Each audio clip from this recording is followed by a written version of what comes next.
আল্লাহ রাসূল সাল্লাল্লাহু আলাইহি ওয়াসাল্লাম সুন্নত জানার পরেও আমরা অনেক সময় দ্বিধা করি, নানান অজুহাত দিই। আমার তালবেল আমরা কয়দিন আগে, একটা উদাহরণ না দিলে হবে না, গতকাল যেহেতু বলিনি, আল্লাহ রাসূল সাল্লাল্লাহু আলাইহি ওয়াসাল্লাম একটা গুরুত্বপূর্ণ সুন্নত, মসজিদে ঢুকে নামাজ, কিছু না কিছু নামাজ পড়ে বসা। কথাটা কি বুঝতে পেরেছেন? আল্লাহ রাসূল সাল্লাল্লাহু আলাইহি ওয়াসাল্লাম বারবার বলেছেন, ইযা দাখালা আহাদুকুমুল মাসজিদা ফালা ইয়াজলিসান্না হাত্তা ইয়ারকা রাকাতাইনি।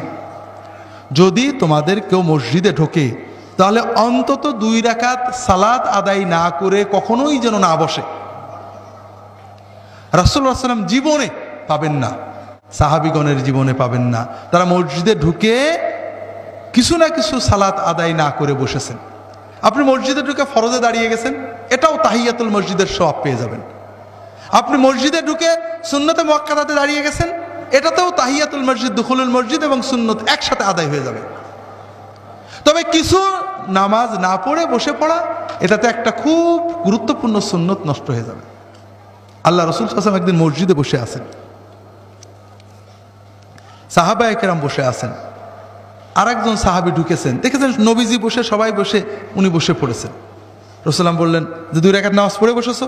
না, আপনারা বসে রয়েছেন সবাই বসে। বলে 2 রাকাত নামাজ না পড়ে খবরদার বসবে না। এই 2 রাকাত নামাজ হলো মসজিদের সুন্নত, মসজিদের হক। হ্যাঁ, মাকরুহ হলে সেটা অন্য মাসলা।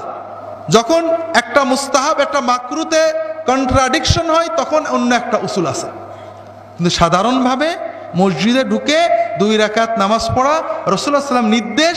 এই নির্দেশের ন্যূনতম যে এটা একটা মুস্তাহাব সুন্নত, এটা আমাদের সাধ্যমতো পালন করতে হবে, ওয়াজিব না হোক। অনেক ফকিহ ওয়াজিব বলেছেন। এখন আমি আমাদের দাওরা হাদিসের ছেলেদেরকে কথা প্রসঙ্গে এইটা উঠেছে, এখন আমাদের ছেলেরা অনেকেই তো খতিব, জুমা পড়ায়, বলে হুজুর এই যে বাংলায় আমরা ওয়াজ করি, বয়ান করি, যদি লোকেরা ঢোকে আর নামাজ পড়ে তাহলে বয়ানই তো নষ্ট হয়ে যাবে।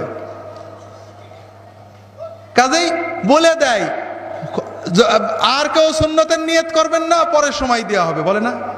আবার অনেক মসজিদে লাল বাতি জ্বেলে দেয়। খুব ভালো করে শুনুন, এগুলো কোনোটাই সুন্নত নয়, সুন্নতের খেলাফ। এটা ক্রমান্বয়ে বিদআতে পরিণত হবে, হতে বাধ্য।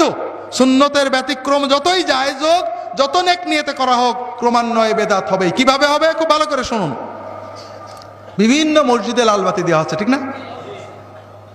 কিছুদিন পরে যদি কোনো মসজিদে লাল বাতি না দেয়, লোকেরা বলবে দেখো এটা কেমন মসজিদ, লাল বাতি নেই, ঠিক না? তার মানে কি? তখন মনে হবে নবীর মসজিদের মতো মসজিদ দেখলেই মনে হবে খারাপ, আর আমার মসজিদের মতো মসজিদ দেখলেই ভালো, ঠিক না? কোন জায়গায় গেছেন? ঠিক আছে তো? যে কোনো জিনিস দিনের ভিতরে আপনি লালবাতি মসজিদে জ্বালা নাজায়েজ নয়, জায়েজ। প্রাথমিক পর্যায়ে এটাকে আমরা নাজায়েজ, বেদাত কোনোটাই বলতে পারছি না, কিন্তু এটা এক পর্যায়ে বেদাত হতে বাধ্য।